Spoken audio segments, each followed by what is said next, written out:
Steve Morgan. Welcome to the Bellman Report. Hi. Mate, I'm here today to have a quick chat to you about an incident that you went through on the 4th of January when you were visiting Perth. Probably wasn't the 4th. I think it might have been the 8th because we'd been in Margaret River for 4 days. So it was 8th or 9th, something like that. Okay. Yeah. And you take it away, mate. What happened? Right, okay. My wife and I and one of my wife's friends and her husband's from here in Geraldton. We were in Perth and we were going to go across to Rottnest Island on the ferry. We'd already prepaid all the tickets. That was all done and dusted. We got to the main counter, got our tickets. Nothing was said at the counter, so we meandered down to the wharf part at Circular Quay, or Elizabeth Quays as they now call it. We waited, and then as we were getting on, there's a bloke there with a mask on. I won't do a derogatory term, but he put the mask on, and then he said to my wife, who was in front of me, "You've got to put it on before you step onto the ferry."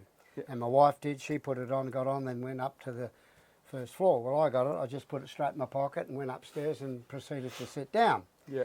And I sat there next to my wife there for about 4 or 5 minutes, and as they sort of getting ready to pull the gangplank in and get ready to depart, one of the employees who worked for the ferry mob come up to me and said, "Oh, you have to wear a mask." I said, no, I'm not wearing one.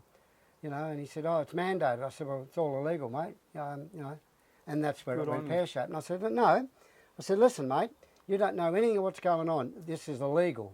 I know you've mandated it, but it's an illegal mandate." I said, "I'm not wearing it, mate. I'm getting off." I said, "No, I'm not going anywhere. I'm staying right here." So they called the police, and then he proceeded. I've got the videos in my pocket. Then he proceeded to get onto the megaphone and in a real sanctimonious voice said, "Good morning, ladies and gentlemen, boys and girls." We're all sanctimonious, saying we're going to be departure is going to be late because one customer has refused to wear a face mask. Total discrimination. Absolutely. And then he kept saying, "Yes, we are public transported, we are mandated," and I'm in the background going, it's illegal, or not legal. Anyway, another 10 minutes went by, then a couple of police officers came onto the boat, and then they started talking to me, and that's when I started to give them a lecture on the law and mandates and what it is, and I certainly held my ground. And this other bloke tried to interject, and I told him, I said, "Excuse me, sir, I am talking to the officers. Basically, get out of your face." And the bloke said, "Well, you've got to get off." And I said, "Well, no, I'll get off when I'm good and ready." I said, "What happens if I don't?" Then they said, "Well, we'll be forced to whatever." Anyway, and we spoke at length for about 5 minutes. I did most of the talking, as per normal. Yeah. And as we're walking off, then we got off, and then I had another 15-minute conversation with them again, and I had a good old lecture, or I did to them, and they don't seem to know what's going on. I tried to explain what corona is, and I said, "Do you know what corona is?" I said, "Look it up in the dictionary. Corona says common cold." And I said, "That's all it is. It's not about health." I said, "There's an agenda out there."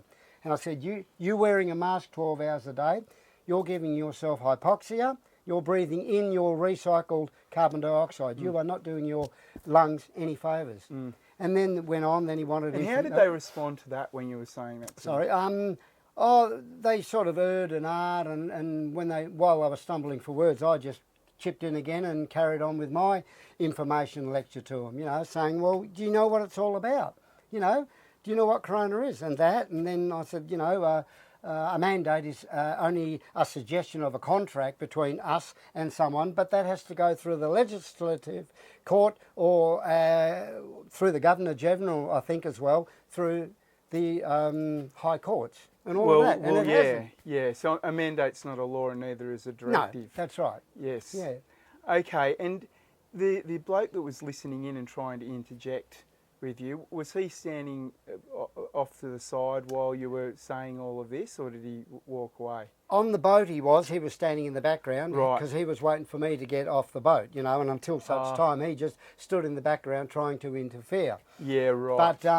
But apparently, also just to add to that, after I got off the boat and the boat sailed, this so-called brave hero working for the ferry company got up and he kept on slagging me even though I wasn't there. And my wife's friend's husband, an English bloke, he didn't say in, well, he probably said it in strong words. He basically told this bloke to shut the hell up and leave this bloke alone. This man has made his choice. leave him alone. He's not here to defend himself. Yeah. Basically, shut the hell up and sit down. And you served your country as well, mate. Yeah, that's right. I'm ex-military. I served. I signed on the dotted line Yeah. for the to serve my country to against invasion and tyranny.